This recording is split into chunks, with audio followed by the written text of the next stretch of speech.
पूरी दुनिया बदल गई है। जो भी जानवर आपने आखिरी बार खाया था आप उसी में बदल जाते हैं। किसी ने बीफ नूडल्स खाए और वह एक प्राचीन काला ड्रैगन बन गया। एक और बंदे ने फ्राइड चिकन खाया और वह अमर फीनिक्स बन गया।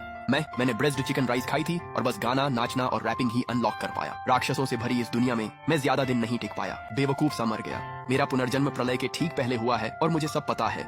इस बार मैं समझदारी से खेल रहा हूँ। मैं सीधा शीर्ष पर जा रहा हूँ। मेरा पहला निशाना उल्लू है। बिल्कुल सही नाइट विजन, ऐसी सुनने की शक्ति जो सबको तबाह कर दे। ये कमाल है। फिर अंधेरा मेरा मैदान होगा। अगला निशाना इलेक्ट्रिक ईल, जो 800 वोल्ट का झटका देती है। पिछली बार इन ताकतवरों ने प्रलय को अपने वश में कर लिया। योजना बनते ही मैंने हर खतरनाक जीव पर शोध शुरू किया। जैसे एक चींटी अपने वजन से 400 गुना भार उठाती है।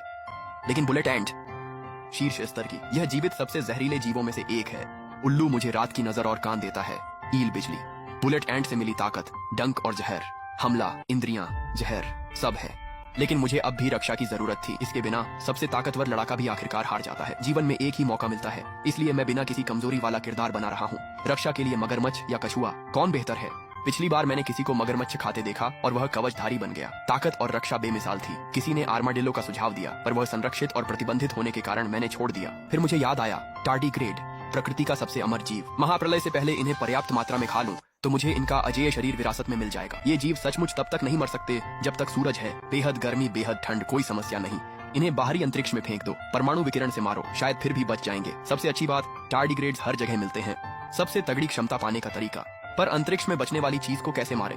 रिसर्च से पता चला कि तनाव में सिकुड़कर भी ये वापस सामान्य हो जाते हैं। परमाणु विकिरण, गहरे समुद्र का दबाव, इनमें से कुछ भी असर नहीं करता। लेकिन यूवी लाइट और तेज गर्मी ये काम कर जाती है। एक बार जब सब समझ में आ गया तो मैंने तुरंत काम शुरू कर दिया।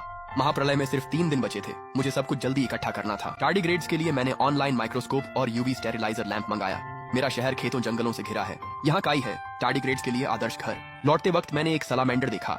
ये अपने खोए अंगों को पुनर्जीवित कर सकते हैं। ऑनलाइन चेक करके पुष्टि की कि सलामेंडर में असीमित पुनर्जनन क्षमता होती है। टार्डिग्रेड की अमृता और सलामेंडर की पुनरुत्पादन क्षमता, ये संयोजन तो लगभग भगवान जैसा है। मैं सलामेंडर घर लाया, फिर यूवी लैंप और स्ट्रेचेबल कपड़े लेने काउंटी गया। साथ ही ब्रीडर्स को ऑनलाइन मैसेज कर उल्लू, इलेक्ट्रिक ईल और बुलेट चींटियां प्रीमियम पर खरीदे। शाम तक काम निपटाकर खाना खाया और लैब का सामान लेने स्कूल गया। काई को रात भर भिगोया, उसे निचोड़ा और उसका पानी स्लाइड पर डाल दिया। पहली बार माइक्रोस्कोप के नीचे देखा तो मुझे तुरंत ही एक टार्डिग्रेड दिख गया। ये जीव अदृश्य हैं। इन्हें सैकड़ों की संख्या में जुटाना बहुत मेहनत का काम है। आधे दिन में सिर्फ 12 मिले, लेकिन देखो तरीका काम करता है। फिलहाल के लिए इतना काफी है। ठीक उसी वक्त जो जिमिंग, जो कि एक बग ब्रीडर है और जिसके लाखों फॉलोअर्स हैं, उसने मेरे मैसेज का जवाब दिया। अगली सुबह मैंने सबसे पहले सलामेंडर को चेक किया। वो अब भी जिंदा और स्वस्थ था। फिर मैं जो जिमिंग की निजी ब्रीडिंग फैसिलिटी पर गया। उस जगह के एक कोने में बुलेट चींटियां थीं। उसने तो मरी हुई चींटियों को भी नमूने के तौर पर संरक्षित किया हुआ था। 50 जिंदा चींटियां खरीदी और कुछ मरे हुए नमूने भी मांगे।